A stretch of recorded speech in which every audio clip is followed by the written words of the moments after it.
This is Your Other Brothers Podcast.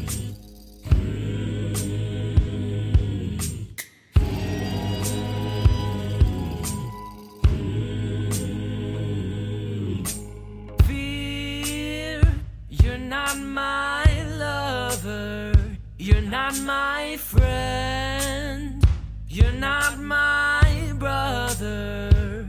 Oh, and no, there's no room here. There's a vacancy in my heart, but it ain't for fear. Ho, ho, ho, friends. And yo, yo, yo, friends. From the Jewel of the Blue Ridge, this is Your Other Brothers Podcast, navigating faith, homosexuality, and masculinity together. My name is Tom, and I am so glad that you are here as we wind down the phenomenal year that was 2020. From the other side of the state, let's get this cast going. It's our other brother, Ryan. What's up, Ryan? Hello, Merry Christmas. Merry Christmas, Ryan. Unless you were saying that to the listeners and not to me, in which I'm case, saying that to never everyone. mind. Oh, okay. That's fine. No, you can't legislate my Christmas away. That's right. Saying Merry Christmas. Get out of here, Obama. Let's go to the city of Forts for our other brother, Jacob. What's up, Jacob? Hello. Christmas greetings to you all. To all, good day and night. And y'all, this would be a fun holiday year-end spectacular with just the three of us. I think we would still have a good time. But why chance it? Why chance just the three of us? When we could have a Baranowski double shot from the city of wind. It's our other father, Nate. What's up, Nate? Hello. I must stop this Christmas from coming. Nate, you're back in the YOBcast arena. It has been forever and a day. It feels great to be back on this auspicious unspecious occasion. Slightly suspicious, but we are so glad you're here. You were on a podcast with your brother back in the day. I don't even remember. This was probably 20 episodes ago, if I just had to think off the top of my head. Sure. And you were a mainstay, however, this spring on the short-lived, but hopefully soon returning Much ConvoCast. beloved. So we appreciated your service in that regard. But yeah, I'm glad that you accepted our holiday invite. Thanks for RSVPing. But Nate, we mentioned it on the show several episodes ago. You have indeed become a father since we last spoke and since our listeners last heard you. So I'm hearty, Mary, even congratulations on that. Thank you. Thank you very much. It feels great to be a dad. That's all I have to say. Thanks to my wife. Oh, do you have anything? The one who went into labor. Yeah. She probably did a lot of the work in that. Yeah, the heavy lifting, for sure. If you had to encapsulate fatherhood in 1.5 sentences, what would you say? Fatherhood, compared to not being a father. Fatherhood changes every month. So I will give you what it's like being the father of a 4.5-month-old. And that is this. They smile at you and melts your heart. They scream like a goat. It hurts your ears. And everything is covered in saliva and a little bit of spit up. And it's delightful. Thank you for keeping it PG-13. I was afraid you were going to list other liquids and solids, but that's good. That'll make the cut. That'll make the editing cut. Yes. We always try to make editing as easy as possible for Tom, right? Right, y'all? Yeah, this is a Christian podcast, so don't talk about poop. Yeah. That's right. Yeah, I was That's a whole other thinking episode. out of all the things that we have talked about, I don't think that poop is anywhere close to that line of what we choose to cut out, Tom. No comment. As the fetish podcast is still fresh in my rearview mirror. Well, y'all, happy holidays. Merry Christmas to all listening. As mentioned, this is our year-end spectacular. Everything must go. We're bringing out all the stops. That's why Nathan is... I'm sorry. Why did I call you Nathan? Nate is here. Hey, that works for me. I do have a question, though. You said everything must go. Is this like... Everything. Is Christmas also a clearance event for you? Yes. We're taking, I haven't told the listeners this yet. We're taking a little bit of a holiday hiatus. So there's probably going to be a little bit of a longer break in between this episode and our next episode, which will premiere in the new year, 2021.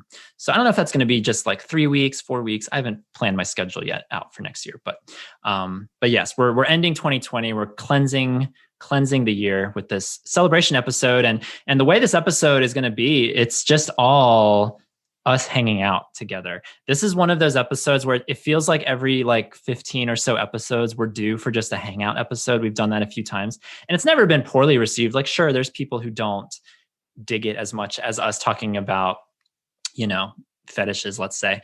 But I take quite a lot of joy in these types of episodes. And so if you're one of those people who write in who complain that the intro is too long, you're probably not going to like this episode. You might just save it. You might just wait till 2021 when we rebuild the House of Cards again.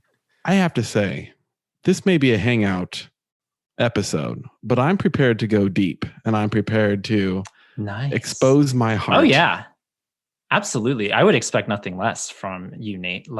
And I know, of course, with Ryan and Jacob, I would love y'all to pour out your heart in this episode as well, because even though we don't have a defined topic, we are bringing back our long lost, beloved manly morsel in what I'm dubbing, because mint is, I think, a Christmas thing, ? We're bringing back the manly morsel minty edition. It's the minty manly morsel. And we're going to be sharing some holiday themed or year ending themed topics, each of us, to keep this episode going. So that's what we're doing today. We do have a structure to it, even though it's largely unstructured.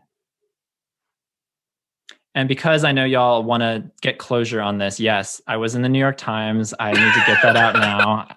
I was in not only the digital edition, but I was told by the reporter who covered my hashtag Tentsgiving that I am indeed in this week's paper edition of the New York Times, which I went all over this city. Let me tell y'all real quick. I went all over the city looking to find where the New York Times is even sold, and I could not find it in my beloved little town. So I went on the New York Times website, and you can purchase a back order of the Times, but it's like $12. It's kind of crazy. But I figured, you know what?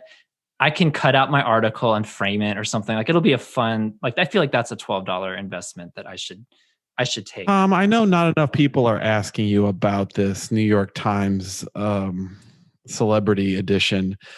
Do you wish that more people would reach out to you and say how cool it was to see you in a New York Times article? And so that way you could humbly say, oh, that's no big deal. It's no big deal. Yeah, it's just the Times. It's something that I expect now. I've heard from quite a few people. I'm content. There was a quota that I wanted to hear from at least X number of people to say how cool that is that I'm in the New York Times. And I've now reached that quota and shared it on the podcast at least 3 or 4 times now. So I'm good. I'm ready to move on from this vault to stardom. I'm ready to return to earth with the people, go about my life again and, just live, just be me, and if future publications catch eye of it, then so be it. But I'm going to keep living my life. You should post a link with the podcast page so that I can click on it and hit the paywall and then decide not to read it. Right. or you log in with your Facebook information and then give away all of your information to the New York Times, which who knows what they do with that. It's a risk. It's a risk you got to be willing to take. But yeah, I'll post a link. What are you going to do next year in order to get in the New York Times? That's a good question. I need to think of other bold and daring things. This wasn't even conceivable to me before this, that just me living my life, doing what I would normally do, would catch the attention of one of our country's premier publications. What else? What else will happen just naturally because I'm living my life in the 4-ish way that I do? I don't know. We'll see. This is unbearable. Let's move on. Well, y'all, since this is an action-packed episode, we just need to get to announcements. We need to get through it. We are on the heels of holding our first ever digital retreat, and we had 40-some people come and attend our virtual retreat this weekend, and truly went above and beyond anything that I was expecting. The big hit, you guys, of this retreat, the ones that are there know it because they experienced it, but the big hit, because we weren't just on Zoom for 3 days, we broke it up. We did lots of different activities, but the thing that I loved most about this retreat was this site called GatherTown. And GatherTown is a website where you are able to create an avatar from something that looks like a 1993 video game, and you're able to toddle around this landscape, like with rooms and mountains, and you're able to just move around. And whenever you walk up to another avatar, their webcam pops up on the screen. You can talk to them, and there's people, and you have to be in a vicinity of the people to see their webcams. And then if you want, the thing I loved about it is because if that were real life and you just are in a social gathering in a circle, if you just walked away, people might look at you and be like, wait, we were talking and you just walked away. But in Gather Town, people can be talking. You can even be talking and you can just decide to walk away, and then they're gone. You don't hear them anymore. Their webcams disappear and you can go find a new group of people to talk to. And it was so much fun, such a delight. And it really, nothing can compare to having an in-person retreat and in-person gatherings. But for it to be a virtual gathering where we could all channel our energies into these little bite-sized avatar people and walk around, it looked like we were playing Clue for a moment. It was kind of surreal, and it was such a delight. So thank you to everyone listening who came to our first ever virtual retreat. It was so much fun. I had such a good time.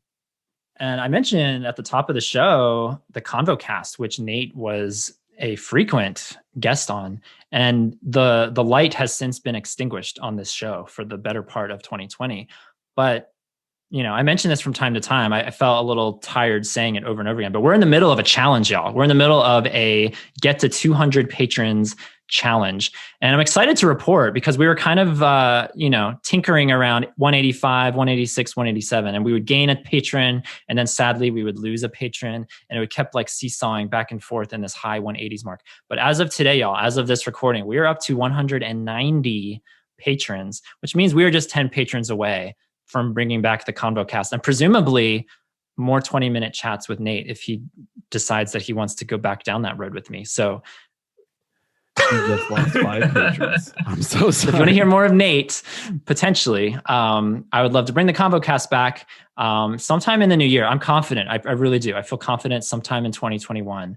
I'm going to be doing this as well as this YOBcast. And that's the goal, is every single week to put a new podcast of some length in your ears. So if you believe in what we're doing, if you want to partake in fun events like retreats, virtual or hopefully otherwise, go over to our Patreon, patreon.com/yourotherbros, and you can find all the information over there.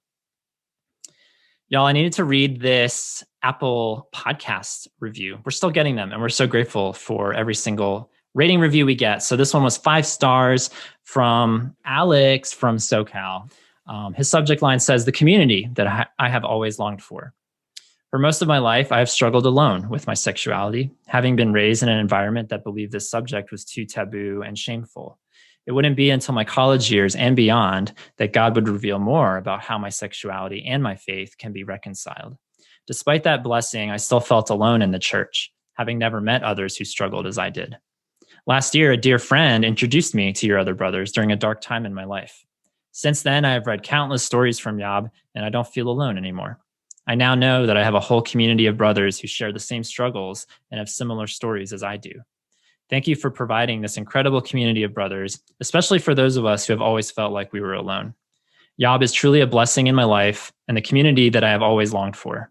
God bless y'all as you continue to share your stories and your vulnerability with the world."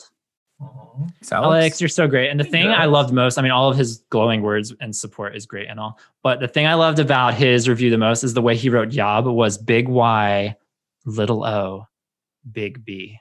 And I've never seen it written that way. I've always just capitalized the whole thing. And so for him it just made me feel like I was on a journey, like a little roller coaster, a little gentle roller coaster. Big Y, little O, big B. I loved it. So thank you, Alex from SoCal. I love SoCal. We've gotten so much feedback and love from SoCal lately. Yeah. No I need to go back. I feel like the Lord is prompting me to go on an adventure, but we'll cover that later. The New York Times will cover it later. Y'all can read about it at some point in 2021. Y'all, I wanted to have some fun on this year-end episode. I feel like I do this from time to time where I love to look at the stats. I love to see how we're doing and to kind of play some games with my co-hosts, whoever they happen to be that day.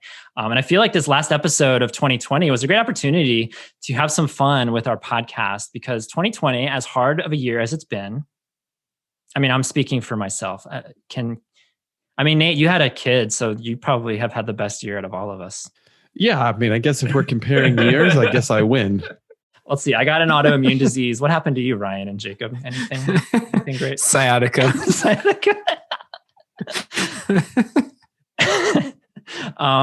But yeah, for Yob has grown. I told this to the guys at our digital retreat. Like, we've had more supporters come in this year than any other year. Our 2020 podcast growth, we grew by 34%, y'all, from 2019 to 2020. Woo. So that's pretty fun. And I just wanted to rattle off some real quick stats before we get to our minty, manly morsels to be consumed this episode. In America, because America is always our top listened to country, our top 5 states. If you listen in any of these 5 states, we love you more than the other 45. Thank you for listening to the YOBcast. And those top 5 states are California, Texas, Illinois. Hopefully a lot of those are from Mr. Nate there. And then our rounding out our top 5, Michigan and North Carolina. So thank you to people from coast to coast. We regret to inform you, Indiana did not make the top 5 or the top 10. Which isn't a shocker, because I'm pretty sure I'm actually the only gay person who lives in Indiana. So it makes sense I wouldn't have too many. They all moved to Illinois to be with me. And as previously established, you do not listen to the show, so you wouldn't even count anyway. That's true. Have you given the fetish podcast a try yet? Have you gotten to that? Maybe when I'm older. Maybe when you're older. Yeah, that's good. That's good. But not to leave. Okay, so I also wanted to name the bottom 3. Any guesses on our bottom 3 states that listen to the podcast this year? Think liberal America. Actually, think liberal America and conservative America. It is not Massachusetts. Vermont. Vermont is in the bottom 3. Yes. West Virginia. West Virginia is in the bottom 3. Yes. And then, of course, Hawaii floating in the bottom 3. We don't get many listeners from Hawaii. So please, if you listen from Hawaii or West Virginia or Vermont for that matter, send me an email, or better yet, you know what I'm going to say, y'all. A voicemail. Call the Yob line. Leave us a voicemail. That's right. 706-389-8009. We would love to have our first Hawaiian / Vermonter / West Virginian on the YOBcast. We would love that. So challenge. If you live in Hawaii, send me an invitation to come stay with you. Yeah. That'd be awesome. Or all of us. We could record a podcast from Hawaii. How great would that be? Ooh, yeah. All expenses paid. Yeah. I'm feeling it. Thank you, Yob. Thank you, Yob. And because we give so much love to America, God bless America. We will always do that, but we need to give love to our number 2 listened country, which are our fond neighbors to the north. So to not leave them out, Canada, to not leave out our Greenland audience. No, our Canadian audience, our top 3 provinces in order of my favorite Canadian provinces: Alberta, British Columbia, and Ontario. So thank you guys for listening from all of those provinces. And if you live in Nunavut, where are you? You didn't crack anywhere. We didn't get a single download from Nunavut. Can you believe that, y'all?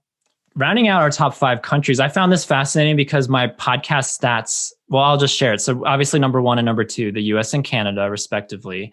Any guesses for what would round out the top 5 of our podcast listenership this year?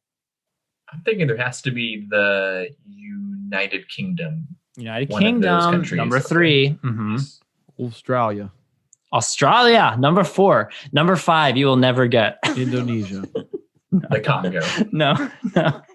Singapore? No. So, number 5 on my podcast stats is the number 5 country that listens to our show in 2020 is the country of Puerto Rico, which is not a country. I was like, wait, isn't that America? I'm pretty sure that's America. Hold up. So technically number 5 should be Mexico. I don't know why Puerto Rico is listed as our number 5 listened country, but I don't know. But the game I wanted to play with y'all, because we have indeed touched every continent this year, every single continent. Well, I lied. Antarctica, we have no listeners in Antarctica, but the other 6 continents, we have heard from somebody. We've gotten a download from somebody in that country. And so I wanted to play with you guys, because I have my tab up, and I want y'all each to take one guess of a country, and maybe you want to make it a game and make it as obscure as possible. But I want you to tell me the name of a country that you think maybe we did or we didn't get a download from. And I'm going to do a quick search. and tell you if indeed we received at least one download from that country. Are the rules clear? No, I don't know what the game is. You're trying to name pick an countries that obscure we country. No, you only get one guess because we're not going to do this for 20 minutes. But this is a guess for a country that has listens or one that has none. You can play it however you want. You could pick a country that you just want to shout out, and then I'll tell you how many listens they have. Or if you want to try to say, I'm going to pick a country that I think no one could have possibly listened to Yob from. Got it. And you can do that too. But either way, I'm going to tell you how many downloads we got from that country this year. Excellent. Okay, hopefully the rules are clear now. Who would like to go first? Who would like to guess a country that the YOBcast has reached this year? I would like to send a query to the server for Mongolia. Ooh, Mongolia. Let's check the same stats that tell me Puerto Rico is a country. Where in the world is your other brothers? Podcast. Oh no, I need the Price is Right sound effect. Bum, bum, ba-dum. We did not get a single download from the country of Mongolia. Mongolia, if you're out there, please, again, like Vermont, reach out to us. We would love to have our first listen from But Mongolia. if there isn't anyone listening, how are they going to know that you are A reaching out to nearby them country. on the They're thing going they're to not bring listening someone to that country. to? Okay, good. Yeah. Just making sure. Homeboy in China is Just listening, making and he's sure. going to pick up the phone and tell him to listen to this episode. Yeah, Love it. of course. I have a guess. All right. I'll go next. Nate has a guess. What are you going to wager? Do you actually have the number of downloads from that? I place do. exactly? Yeah. Okay. Mhm. I will even call my shot. I'm going to say South Africa. And Okay. then I'm going to say 24. 24 downloads for the entire year for the country of South Africa. Well, South 24 Africa. people, 24 people. 12. I don't have the number of people. I have the number of downloads. Oh, I'm So sorry. it Okay, could well, I'll be adjust. the same person. 172 downloads. Okay. Oh my in South gosh, Africa. Nate. How are you a magician? Are you a wizard? Are you Google? Are you Google? Nate, we had 168 downloads this year from the nation of South Africa. He knows Thank his you. South Africans. Notice how he made the adjustment to, I'm sorry, 24, carry the, it's 172. And you're only off by four downloads. Wow. That's why we have him on the show, y'all. Right. Everyone, I know at least 3 episodes this year that everyone downloaded no matter where they're from. The fetish one, Yeah. gay sex and hookups, and the mentors one where you guys talked about Dumbledore as your ideal mentor. Yeah. Yes, that's me. That's amazing. That was magical. All right, Jacob, I mean, as you've never been in this position before of having to live up to the limelight of your brother. Never, I hope you ever. can do a good job here. I have never tried and failed to compete with my older brother. We're going to go with the country of South Korea. Okay, I'm glad you didn't say North Korea because that's a big zero. But Yeah, South I think Korea, so. South Korea, I'm thinking we're upwards of 357 downloads. wow, you're going the Nate route and giving us a number. Can as well. Can I introduce a counter guess? Yes, please. I'm gonna guess 1,587 Oh, downloads. and then Nate, would you like to wager $1 to get on the board? I'm gonna go 50. 50. You know what, you guys? I was really deflated when I just checked. Zero downloads from the Really? country of South Korea. Oh Oh boy. no! Wow. I guess, yeah, That is that's sad. all Koreas. We have zero. How Zero are there downloads. more I people don't know. in South Africa listening and no one in South Korea? I don't know. This is the goal of this experiment, this game, is to put challenges out there. If y'all know people who live in Mongolia or South Korea, please reach out to them. Tell them to listen to our show. Do you have stats for how many people downloaded each episode? Will you be able to, if I were to I guess what the do. number one downloaded episode from Yob this year? Nate, is? did you see my notes before this Oh, I'm episode? sorry. Because I'm you were jumping like, the next category of this game is looking at our most downloaded episodes of 2020. Watch Nate win this one again too. Obviously, there's I'm been some sensing sharing some, of information ahead of time. There's some funny business going on. Any wagers on our top 5? Because I was going to list our top 5 episodes of 2020. I think you're gonna get I think you're going to get pornography back in January 24th, that release. Pornography. There's so much going in pornography's favor, you guys, because yes, it was our number one most downloaded episode this year. It released on January 24th. So it has the benefit of practically 50 some weeks of being out there in the universe for people to download. So I think that was definitely working in its favor. Plus, who isn't going to listen to an episode about pornography, you know? I think you're also going to find that the next 2 episodes are going to be up there as well. I think you had a run of 3 there with gay sex and hookups, followed by loneliness versus solitude. And I'm guessing that those made the top 5. So gay sex and hookups did not make the top 5. It is in the top 10 though. But loneliness v solitude is indeed our number 2 most listened podcast this year. And I'll do one more guess and then I'll back out of this conversation. Okay. I love the guess. I love it. I'm thinking this is just going to be out of left field, but I'm going to guess that August 14th, the sex talk. Bum, bum, ba-dum, no, sex talk. It made the top 10, but not the top 5.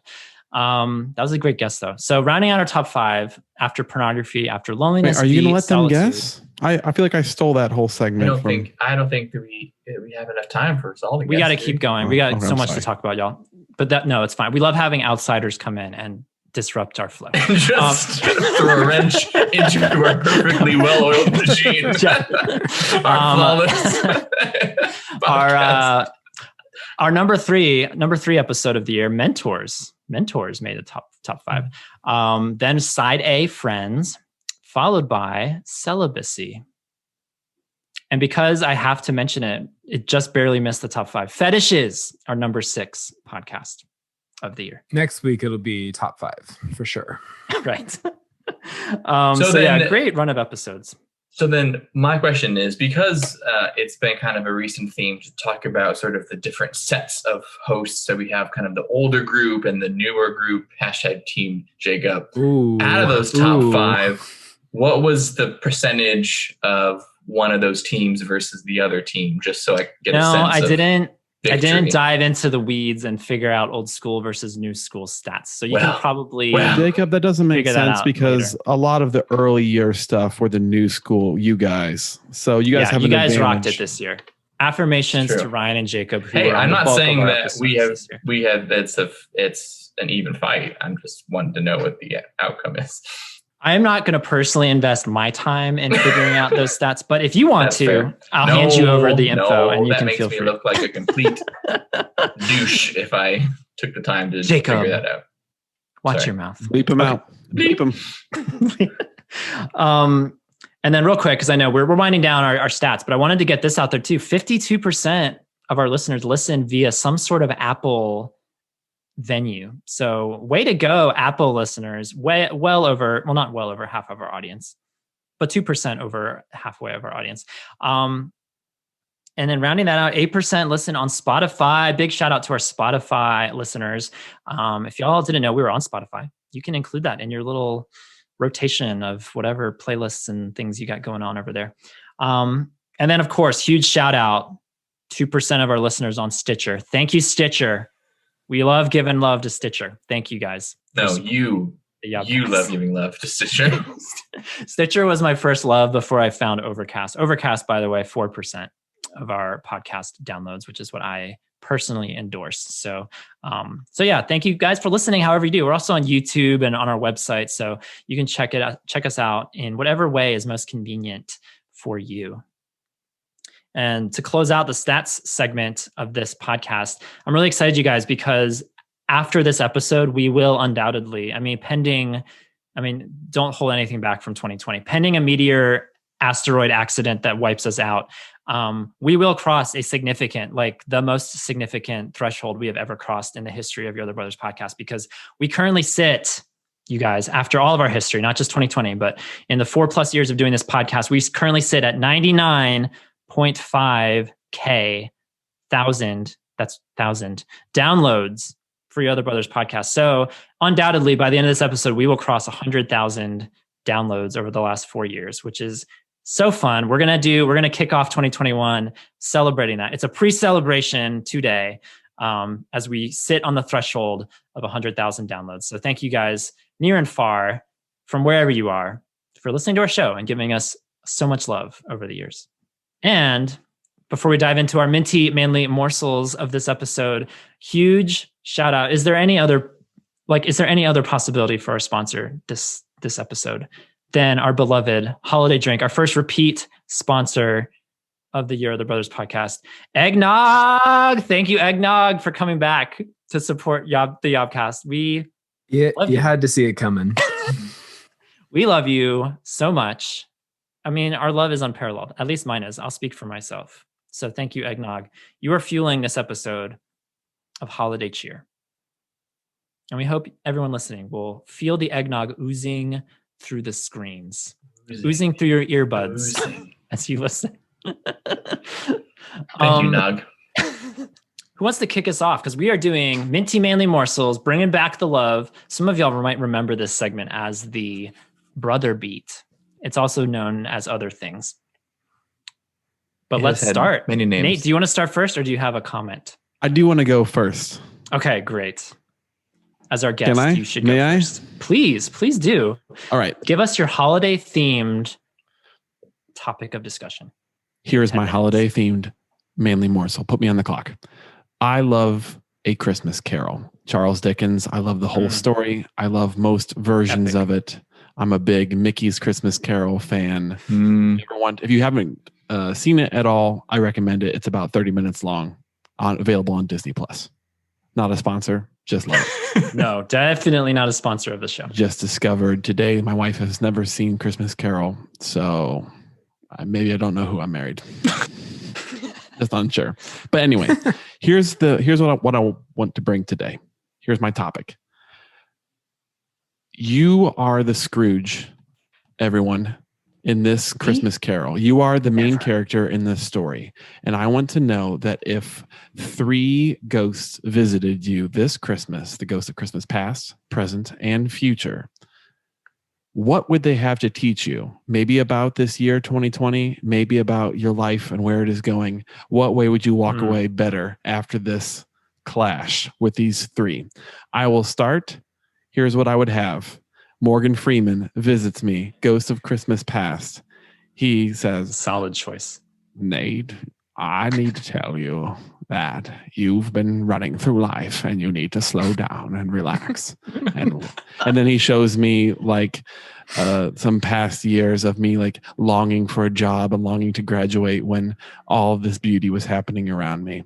And then I have Keira Knightley coming as Ghost of Christmas Present, and she says, Nate, I'll just have to tell you that look around you. You've slowed down in 2020 and you've had these wonderful times with your family. And then it like shows like my son and the time that I've got to spend dancing around the kitchen with him, sort of thing. And then Willem Dafoe comes as my Ghost of Christmas Future, and he says, Nate, he says, this is what your life could be. And you look ahead and you have seen that after 2020, I did not stay slowed down.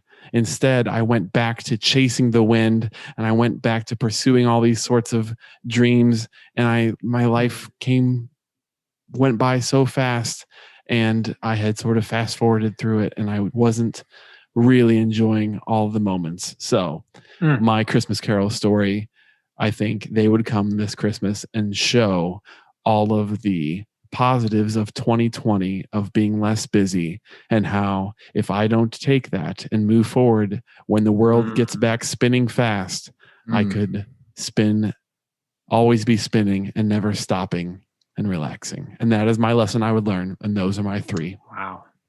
Amazing. Nate, that was beautiful. I had no idea we were incorporating celebrities into Same. You did give a teaser. You gave a spoiler question of like, okay, who would be my Ghost of Christmas Past? And I was thinking about pivotal figures from my life. And all of a sudden, Morgan Freeman enters the picture, and all that's out the window. He's a pivotal figure from my life. I'm resettling everything now. But go ahead, Ryan. If you know who your ghosts are and what your lessons are, please share with us. So I realized recently that this year I've been kind of struggling with cynicism and just kind of the lie that past disappointments mean that I should just stop trying, that like past disappointments indicate that I will have future disappointments, which means just why try? And so that's the lie of cynicism that I've been kind of like working through. And so I think this COVID carol, Eve, my old friend John would visit me as the ghost of COVID past. Well, and so I will say that like specifically this is relational cynicism of just like feeling disconnected from people and feeling like there's just nothing to be done. Like life is going to suck, whatever. So my old friend John, who I was kind of in love with for a little bit and sort of wrecked my life, and I wrote a Yob post about it. Long story, we don't have time for it, but he would come as the ghost of Christmas past and show me how the roots of the cynicism are really like deeper than 2020. They reach all the way back to the falling out with his relationship, and he would show me the unhealthy ways I coped in the aftermath of that set the groundwork for 2020 cynicism. Then the ghost of Christmas present would come, and it would be Zoom CEO Eric Ewing, and he would show me. Love that the casual glance at the screen. Just see, what was his name? Oh yeah, okay.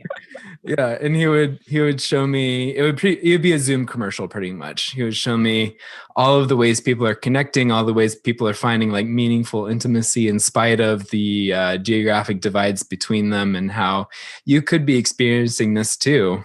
And all you have to do is like let go of kind of your cynicism of like, oh, Zoom connection isn't meaningful. Zoom connection isn't intimate. And then the ghost of Christmas future would come, and it would be a silent, cowled.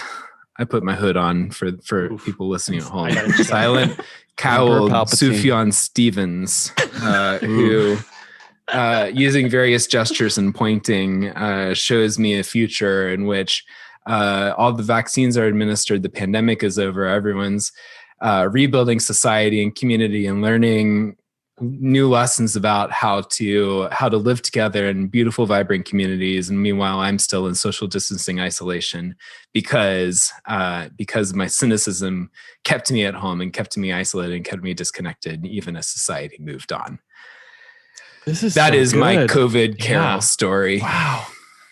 Well done. I wish I would have gone first, because these are tough acts to follow, folks. Keep it going. Jacob, what do you got? Who's visiting you in the dead of night? I didn't even think about that we should be thinking of who was coming to visit. I thought we were just going with like the actual ghosts from the carols. I didn't know that. You can use the actual ghosts. Yeah, that's fine. But after those amazing ghosts, it feels so lame just to use the ones that come from the actual story. I don't know if the Zoom CEO is an amazing ghost, if I'm being honest. But we'll see. It's technically none of mine are dead, so I don't think they're ghosts. Yeah. We're using the word ghost. Oh, you're right. All of mine are still alive. I hope that's Everyone's not bad luck. Okay, yes, I'm gonna just accept the fact that I can't think of anyone, so I'm just gonna go with the I just want you to ghosts. I want you to Nate, what the first people that come to your mind? I do kind of feel like, Nate, you should be all of my ghosts. Ooh, that's fun. We could, just like when we were on the cruise together, Jacob, and staying in twin beds next to each other, we could have Morgan Freeman could come and do kind of this is also do mine too.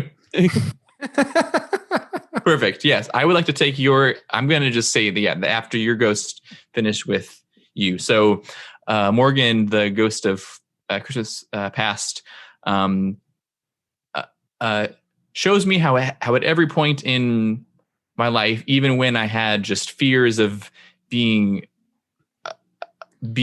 abandoned, fears of my needs not being met, feared of never feeling any kind of relational satisfaction, of all of the incredible ways that I have been provided for over the years, of all of at every point when I felt as though that it would all just be lost, that my needs were actually met at every step. Kind of in that same vein, Keisha Knightley, who is great, comes into the present and says, hey, you might you might feel as though like there's still something missing, but you are currently surrounded by people who love you dearly, who have invited you into their homes, into their families, who have told you repeatedly that they want you in their lives for the rest of theirs. Look at what is, look at what you have around you, even in the moments when you do feel lonely and isolated and abandoned. And then the hooded figure of Willem Dafoe. Who I don't know. Who is Green this Goblin person? from Spider-Man. Oh, gross. Okay. Really Well, scary. he's really creepy. So this makes sense. He comes with his dark hood like a Sith Lord, and he points at all of these people who I didn't fully appreciate. And yes, with his wrinkly hand, he points to all these people who I took for granted, I didn't appreciate. I made them feel like I was always looking for something or someone other than them, and they all in groups in the rainy darkness walk away from me, and then I'm truly left alone and abandoned for all Like time. a self-fulfilling prophecy. Ooh. Yes. Your fears drove them away. That's really good. Very good. Y'all, I'm so impressed already. This is a winning idea and a great topic, Nate. Thank you. Yeah, it's funny because like I was thinking of people in my life and then you rattled off celebrities, Nate. And I was like, okay, now I want Shawn Mendes, Tom Holland, and Niall Horan to come visit me in the middle of the night. I think that would be fantastic. I would love all three of them to come. And they can be whatever they want, past, present, future. They can choose gross. But if we're making this for real, I would probably say, yeah, one of my first straight friends that I made years ago, who is physically alive but emotionally dead to me, he would probably be the ghost of Christmas past.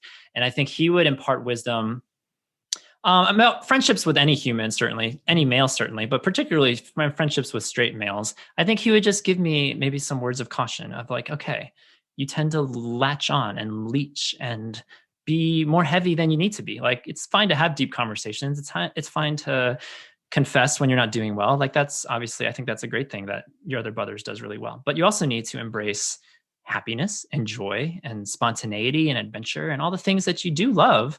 But for some reason feel like you're on pins and needles when you're with certain men. So I think that would be my lesson from The Ghost of Christmas Past, featuring a former friend, R.I.P. And then Ghost of Christmas Present, I would probably say someone like maybe my pastor, friend of the show. Big shout out to my pastor. And I think that would be the lesson of like, you know, even though you have the tendency to feel isolated or to feel different or to feel outcast, that there's room here for you and that there's room for you to share your story and to impart your giftings to our community and to our city. So I think that would be the lesson for the present. Even in the midst of pandemics and shutdowns and a lot of separation, I think there's so much room for connection as long as I'm willing to do my part and take that initiative. And then The Ghost of Christmas Future, I love the hooded image. I mean, all of the depictions in the movies and shows, like it's always like a hooded figure. So I have this hooded figure and he comes to me and he brings me to a laptop and he types in yourotherbrothers.com and it's a blank screen. There's nothing there. Yourotherbrothers.com doesn't exist anymore. And he navigates to another website, types it in, and it's yourotherbrothers.com. And lo and behold, his shrouded face is the editor. He is the YOB editor telling me that this community needs to keep going one way or another, whether it's me doing it the rest of my life or me passing the baton to somebody else. The digital retreat I just experienced this weekend reaffirmed to me how valuable this community is and how much it's so needed in this world. So it was a wake-up call that I can never just let it go. It doesn't mean I'm going to do YOB the rest of my life, but it does mean I need to find a suitable baton person to hand this to. So applications will be going up at some point between now and my death. So be looking out. Frantically types in your Excellent. other brothers. I shouldn't have said that out loud because now someone's out there is gonna buy it, and that's You know that URL will is super fulfill cheap. this, and then they'll Well- become the Youb editor. At first, I thought that you were about to say that you wanted to go search for your article in the New York Times and found that it had not been saved in the Library of No, Congress. it's just an affirmation. I think when I think about the Ghost of Christmas Future, it's like an affirmation to, even though it's daunting and it's overwhelming, when I think 50 years from now, like, oh gosh, I'm not going to still be doing Yob 50 years from now, am I? But maybe I will, maybe I won't. And the point is making sure that I always just am intentional about what I feel God leading me into. And so at least for now, for this season, it certainly is Your Other Brothers. And moving forward, maybe it'll change. Maybe I'll shift focus to something else, and maybe Yob will keep going, or maybe Yob will change into something else. Like, I don't know. Who knows what? I don't want to scare people listening. I'm sorry if I'm painting a poor picture, but this is just a personal call for me to be faithful with what God has given me to do. So that's all. Thanks, guys. That's my manly morsel. Minty manly morsel. That was so Made good. out. Great. Again, great, Excellent. great one. Hard one to follow. So Awesome. let's go to Jacob. Perfect. I would love to. Yeah. So this is going to take us a little bit lighter, a little bit on the up Beautiful. and up. Shallower. But it does actually a little bit shallower because Nate said that he wanted to be real like deep and heavy. Yeah, and we need so balance. I felt We need yeah, balance. just to do the opposite. It is a nice segue because I would like to talk about Christmas carols songs. Ooh. Carol Burnett. Absolutely. Carol I want us Langford. to name all of the carols that we know who have been in Christmas movies. No. As you all know, I love to sing. I love music. And so just would love to go around the room and hear both. I would like your favorite and least favorite Christmas song. And then also your 30-second pitch of how Christmas music should be enjoyed, because people get very passionate about when you should begin listening to Christmas songs and what kind of songs and all of that. So I would love to hear your personal yet passionate explanation for how the music of Christmas should be enjoyed. I can begin. My least favorite song is Baby, It's Cold Outside. The song is gross.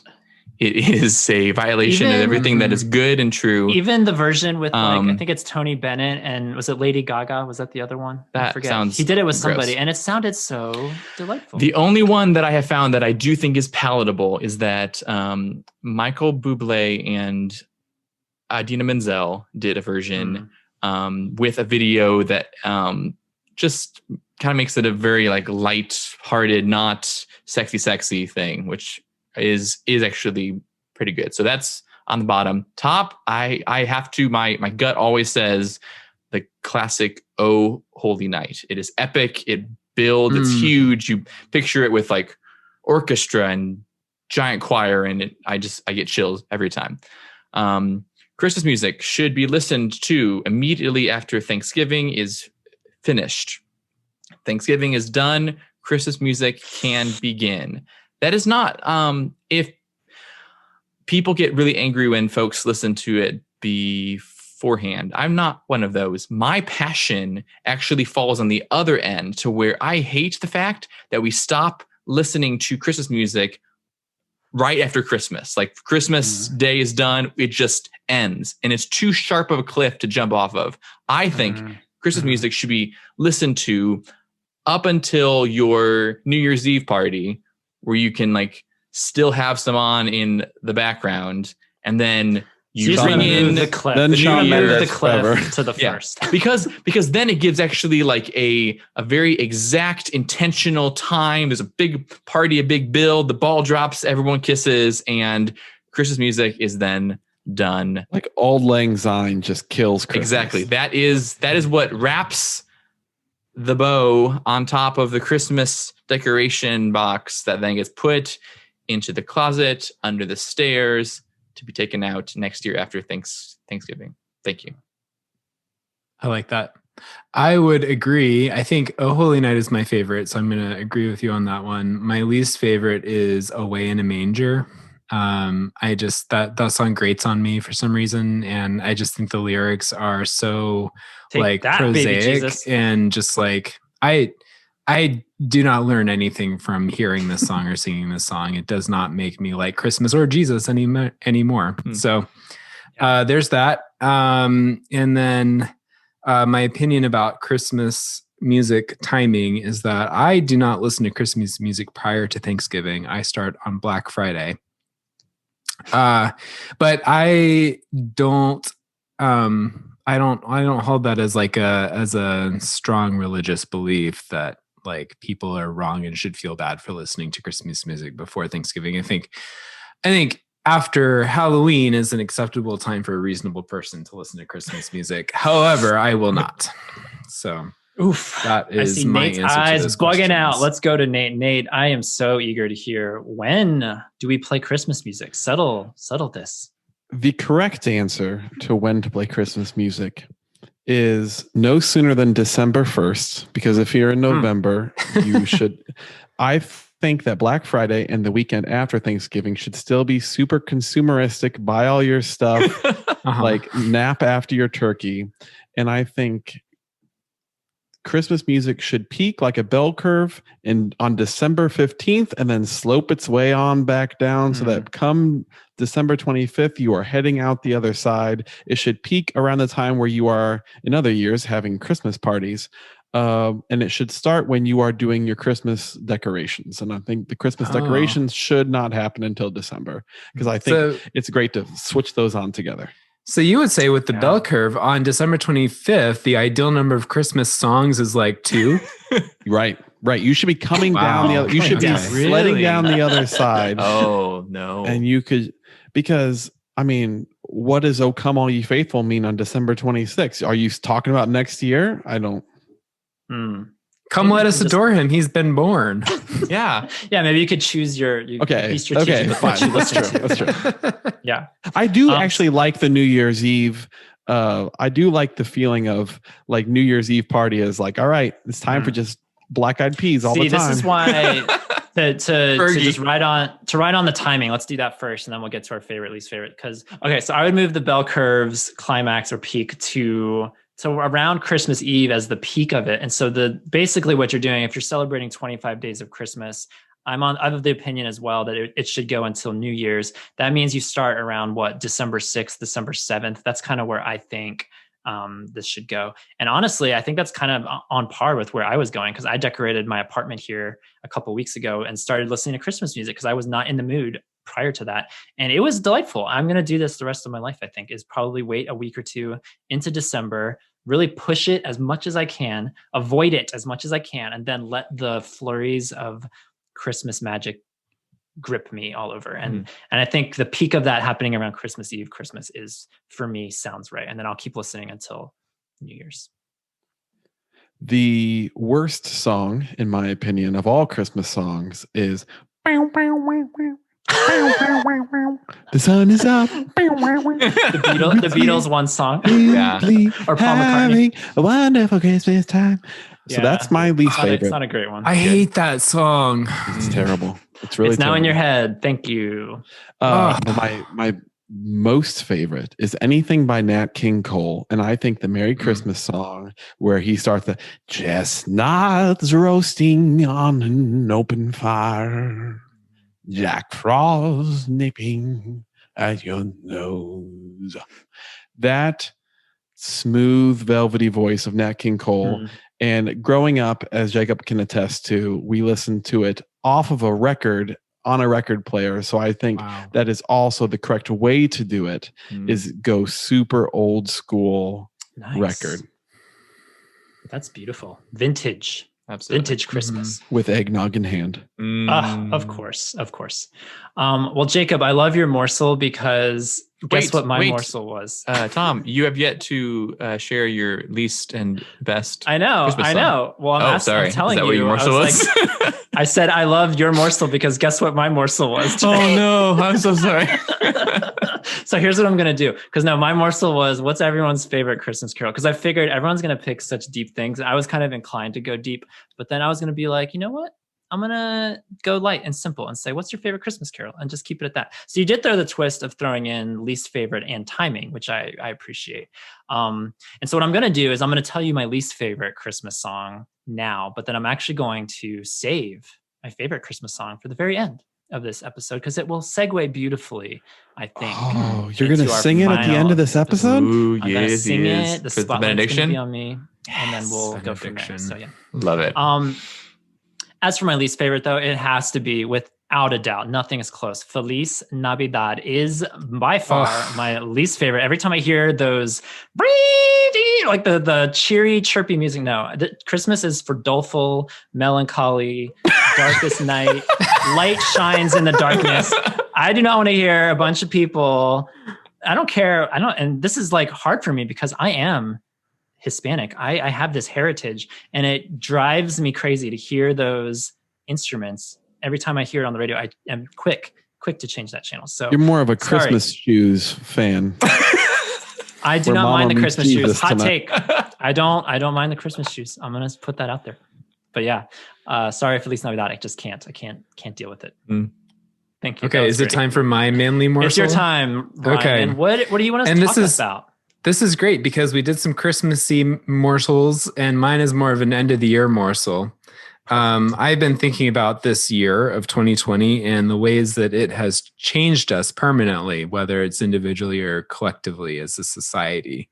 And I kind of want to, at the end of the year, try to start a hashtag, like we used to do in 2017, and and talk about like those things, like the ways that our lives changed permanently because of 2020. And so what I want to do is share with you some of the ways I would use this hashtag, which is hashtag 2020 was the year I something. And so to help me figure out if this is a good hashtag or not, I want you guys to share some of like what you would put after that hashtag if you were to join the hashtag bandwagon. So here are some of mine, and they can be heavy or light. They can be good or bad, just permanent changes from 2020. 2020 was the year I gave up on small talk. 2020 was the year I went out and protested. 2020 was the year I wondered if I had a drinking problem. 2020 was the year I wondered if I had an eating disorder. 2020 was the year I voted in the primaries. 2020 was the year I met my health insurance deductible. 2020 was the year I repented of cynicism. And 2020 was the year I did my own yard work. Please clap. Okay. So those Beautiful. are mine. I was wondering if you guys had any to share. That was so good. You were so succinct too. Your succinctness is an inspiration. Yeah, that was excellent. Thank you. I will give my couple that I wrote down. For me, 2020 was the year I had a baby. 2020 was the year I embraced baldness. 2020 was the year I slowed down. And 2020 was the year I finally trusted God with money. Those are great. So great. I like, part of me, as I'm listening to each of you guys rattle them off, part of me wants to start to interview each, like to pick out a few and start to dig a little bit. But I kind of like just the brevity of it and just letting it, just savoring the 3 or 4 words, So I like that. Really good. What about you, Baranowski, the younger? Yeah, so I will also begin with 2020 was the year I accepted the fact that I'm bald. Woo! You Welcome did. home. My head. 2020 was the year that I began a passionate love affair with America's Test Kitchen. 2020 was the year that I felt tension among my friendships because of political differences. Oh. 2020 was the year that I appreciated having so many married couples in my life. 2020 was the year that I I figured out that working from home is both a blessing and a curse. And 2020 was the year that I got my friends into an incredibly nerdy video game, and my heart has swelled with joy. Aw. Sweet. Did everybody write these down except me? I didn't write this down. I'm hoping I it's did all in my only head somewhere. 2 minutes ago. Oh, okay, man. Okay, that makes me feel better. As for me, let's see, man, 2020, y'all. 2020 was the year I was in the best shape of my life. 2020 was the year I was in the worst shape of my life. 2020 was the year I got diagnosed with an autoimmune disease. 2020 was the year I felt the love. 2020 was the year I learned the art of readjusting. And 2020 was the year I remembered what it feels like to hope again, period. So those are my 2020 reflections. I love that. I think what you guys have helped me discover, thank you, all three of you, you've helped me discover that this is a great hashtag. So I hope that anyone who is listening who is cursed enough to be on Twitter will join me in that hashtag on December 31st.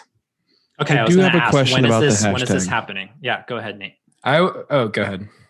My question for you, Ryan, is the hashtag, does it end with the word year or does it have I after the year? What is the official hashtag? So I wanted to put I in the hashtag, but having I at the end as just like its own capital letter is sort of visually ambiguous about like what's going on there. So I separated it. Okay. So we're saying hashtag 2020 was the year. That's the hashtag. And then we can put it. we after I instead of I if we're talking about collective things, which I didn't come up with anything. But yeah, there's that gives us more options for what comes after that. Right. I love it. I will gladly participate in this on December 31st. So anyone listening, play along. Hashtag 2020 was the year. And then tell us what you gained or lost or experienced, positive or negative, this year. I think that's so cool. We're going to start a movement, or Ryan is anyway. All right. So to wind this show down, Jacob, you mentioned your morsel of favorite carols, and it's fitting that it's something that I wanted to talk about in this episode because I have made it so crystal clear known for those that know me. Whenever this conversation comes up, favorite Christmas carols, there's only one at the very top of my list. And that one, it should come as no surprise, is O Come, Emmanuel. It has a haunting melody.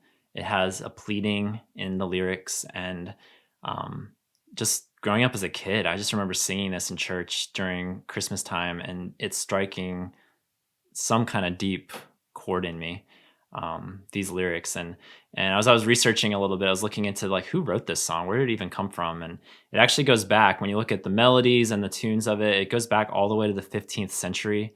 When I was looking around on classicfm.com, it gave a little bit of a backstory to the song. And it's basically enigmatically anonymous is the way they described it, is that no one really knows who was the first person to piece this together. But I wanted to read the lyrics to this song and then close things out with our final benediction of 2020, which I joked earlier has been a phenomenal year. And maybe for some people out there it has been, but I know by and large it's been a hard one. It's been a difficult year. And it's my hope that this Christmas carol, this specific one with these lyrics, can strike a chord in you as well.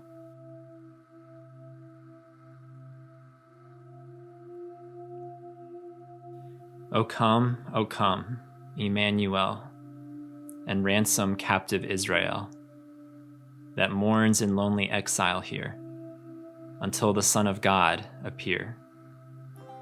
Rejoice, rejoice, Emmanuel shall come to thee, O Israel.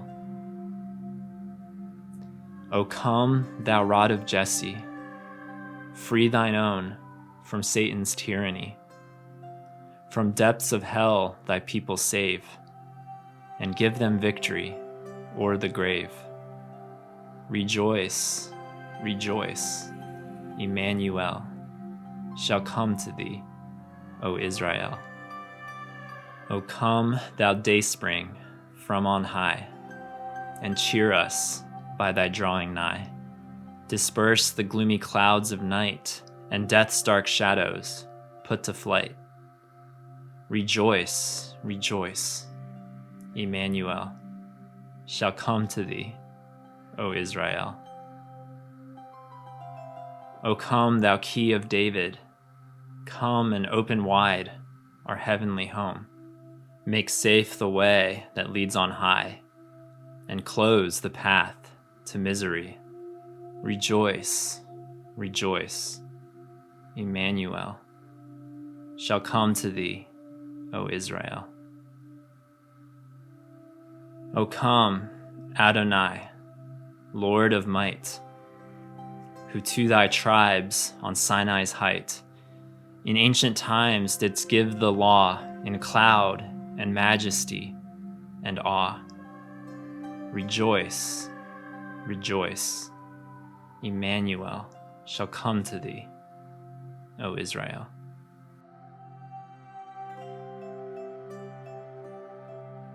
And so, my brothers, in this Christmas season and always, let us remember the star in the sky, the light above, and this light below, from a wooden manger to a wooden cross. Emmanuel, God with us. God as human, God as God, guiding us, ransoming us. And let us rejoice, for our Savior is born. Our Savior lived, and our Savior, He is still alive. Through our loss and heartache and death of this year, He is alive. And so, may we leave our mournful, lonely exile here, leaving it forever behind. For our heavenly home is before us, ever before us. Let us rejoice, rejoice. Emmanuel.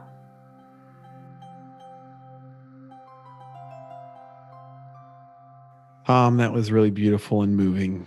And I think it gave us a lot to think about, to talk about, to pray about. I'm happy about the points you made. And I am just in general touched by that whole speech and that whole movement. So thank you for that, Tom. I appreciate you. And now let's get towards the very end of the podcast where we all just say goodbye to each other. I know, Nate, I know it's hard. I know it's hard for you as a 7 to process pain, to process heavy feelings. And so I really it was about pain? I appreciate you listening and just being here with us and all the way to the end. You never had to leave. You were here all the way. And I'm just so grateful for you taking the time out of your busy fatherly life to spend this hour or so with us. Thank you. Thank you, Tom. And just as to record it one more time. Great job, Tom. Yeah, that was pretty funny. Love it. One of those takes will work. Listeners, dear listeners, we want to hear from you. If you want to comment, and I hope you do, on anything you heard today about your favorite and least favorite carols, the proper timing for Christmas music, which ghosts of Christmases past, present, and future would visit you and the lessons that you would learn. And then also, again, the things you experienced this year in 2020.